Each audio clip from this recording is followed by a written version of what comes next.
des tables de classe, sans en faire le suivi.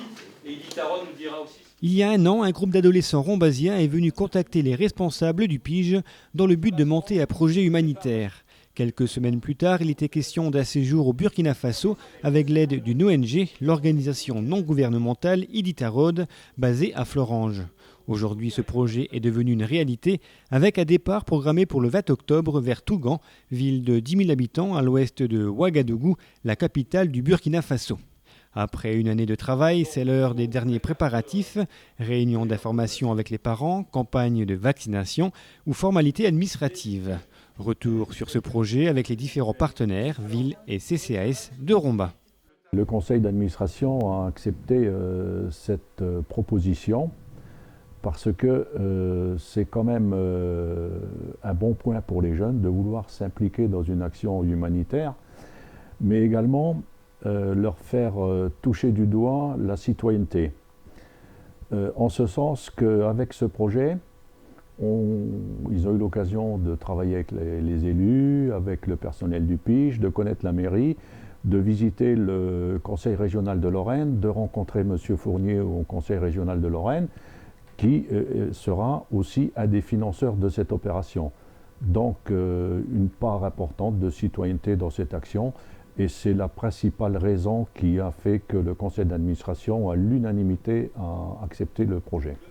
Classé 116 sur 118, le Burkina Faso fait partie des pays les plus pauvres au monde. Le groupe ne s'attend donc pas à un voyage touristique et organisé. Les objectifs sont multiples. Tout d'abord humanitaire, en allant sur place pour réaliser différentes actions comme la construction d'un mur autour d'un centre sanitaire, la plantation d'arbres ou encore l'initiation à l'informatique à des jeunes burkinabés. Autre objectif, les ados ramèneront dans leurs valises 100 tables issues des écoles de Romba qu'ils ont rénovées lors des ateliers jeunes mis en place par le PIGE.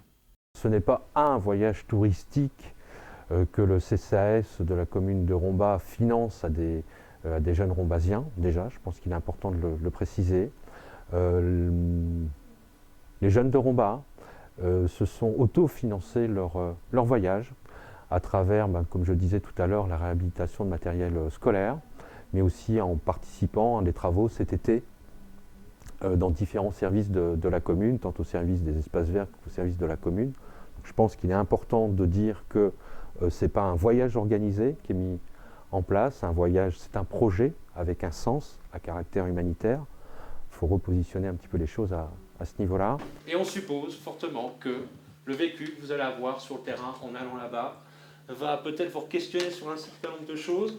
Impliqués à 200% dans ce projet, c'est donc une grande et belle aventure que ces Rombasiens vont vivre pendant 15 jours.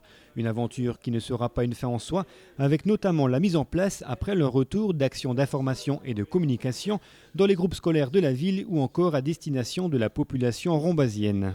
Le but du jeu, dans cette troisième étape, c'est de sensibiliser d'autres jeunes à l'action humanitaire de manière générale, parce que nous sommes des citoyens de Romba, des citoyens de France, d'Europe maintenant, mais on est surtout, à mon sens, des citoyens du monde. Et le projet prend son sens là aussi. C'est-à-dire qu'on va aller donner un coup de main à d'autres. Et je pense qu'il faut envisager les choses maintenant de manière beaucoup plus globale. On parle de globalisation de marché, mais il faut peut-être aussi parler de rencontres avec l'ensemble des personnes de la planète. Et on y va dans ce sens-là. L'objectif, donc, sur cette troisième étape, c'est de pouvoir essaimer, diffuser un petit peu l'information de ce qui se passe au Burkina Faso, entre autres, mais aussi, comme je l'ai déjà dit, de pouvoir mener d'autres actions qui vont permettre aux Burkinabés de Tougan de pouvoir des actions qui vont répondre à un certain nombre de besoins. Au-delà de l'action humanitaire, il existe tout un travail à effectuer en amont de ce voyage. En effet, préparer un séjour de 15 jours au Burkina Faso pour 10 jeunes et 6 adultes relève parfois du parcours du combattant. Fortement aidé par l'association Iditarod, spécialisée dans les actions humanitaires, notamment en Ukraine et au Burkina Faso, les animateurs du PIGE et du CCAS sont actuellement sur la brèche. Eh bien, actuellement, le plus gros du travail, on va dire, c'est de récolter tous les papiers nécessaires au départ. Donc, c'est-à-dire les passeports, les photocopies des passeports, les ordonnances médicales les médicaments également. Donc ça c'est vraiment le plus gros du travail parce que c'est pas évident de récolter tous les papiers de tout le monde en même temps. Mais bon là les dossiers sont quasiment complets et prêts à être emballés pour le départ. À côté de l'aspect humanitaire, c'est vrai qu'il y a tout un aspect technique à réaliser et ça doit pas être facile quand même à mettre en place. Non, c'est pas facile, mais bon, on fait avec quoi. Disons que le plus gros également, c'est la préparation du projet vidéo qui va se faire sur place. Tous les semaines, à partir de cette semaine, on va rencontrer les jeunes pour pouvoir commencer la formation vidéo. Donc ça, c'est un gros travail qui va se préparer, se mettre en place, mais les jeunes sont très motivés et impatients. Justement, donc tu es en contact avec les jeunes régulièrement, toutes les semaines tu les vois. Oui. Comment tu les sens ces jeunes? Il y a de l'appréhension, il y a de la crainte, Il y a beaucoup d'appréhension, on le remarque notamment parce qu'il y a beaucoup de questions.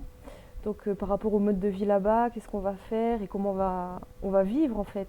Donc c'est vrai qu'il y a beaucoup d'appréhension, mais on sent quand même l'impatience de partir et de pouvoir faire ce voyage tous ensemble, parce que c'est un groupe qui est très, très lié, très uni. Et je pense que ça va être une très bonne expérience et ça va être bien. Une expérience intéressante et inoubliable pour ces jeunes rambasiens et leurs accompagnateurs qui ramèneront également avec eux cette motopompe au débit de 100 mètres cubes par heure. Elle a été rénovée avec l'aide notamment du personnel des ateliers municipaux. Certains diront peut-être qu'il s'agit d'une petite goutte d'eau dans un océan de besoins. Mais cette petite goutte d'eau, les jeunes rambasiens seront fiers et heureux de pouvoir la verser là où il le faut, à Tougan, une petite ville perdue en Afrique. C'est ce qu'on appelle faire son devoir de citoyen.